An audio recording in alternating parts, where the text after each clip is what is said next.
elle était à peu près à ce niveau-là. Bien fournie, sur une largeur à peu près de 30 cm, 300 mm en fait on va dire, regardez ce qui reste. Quelques feuilles toutes petites, tout est brisé, tout est pulvérisé comme vous voyez. Adrien, viticulteur depuis des années, constate que 10 minutes seulement de grêle ont suffi à détruire entièrement son exploitation. Ce lundi, les professionnels se sont rendus dans les vignes pour constater l'ampleur du sinistre. Les dégâts vont impacter la production 2019, mais aussi celle de l'année prochaine. Il n'y a plus rien, il y a quelques raisins qui restent, mais ils sont atrophiés.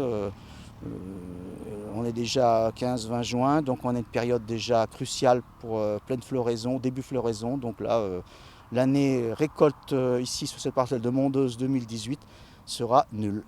Et 2020, on va avoir quand même des séquelles de cette année de la grêle automatiquement, puisque la vigne, il faudra qu'elle reparte, qu'elle fasse, on va dire, faire une santé.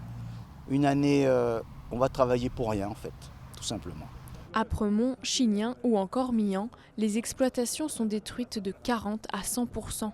Une situation inédite. La dernière grêle destructrice en 1995 avait causé des dégâts moindres sur des parcelles plus petites.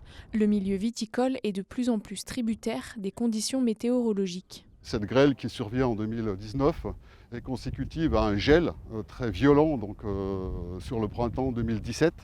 Et ces vignes ont déjà subi en 2017 des pertes de récolte par rapport au gel.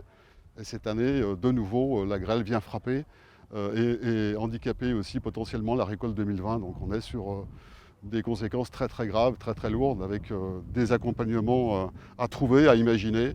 2 années qui sont amputées par des pertes de récolte, c'est du jamais vu. Une production quasiment réduite à néant, une perte énorme à gagner. Les viticulteurs savoyards attendent beaucoup des pouvoirs publics. Les services de l'État sont mobilisés au profit de la profession.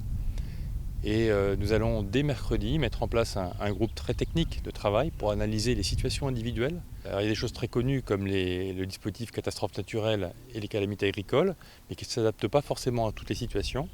Et puis après, il y a d'autres points que l'on peut imaginer également, sur des avances de trésorerie, des négociations avec les banques. Enfin, il y a des choses qui ont déjà été faites dans le cadre d'autres situations difficiles pour la profession agricole et que nous allons étudier. Du soleil, un peu de vent et des températures pas trop élevées, c'est ce qu'espèrent les viticulteurs pour sauver les quelques raisins restants et la production 2019.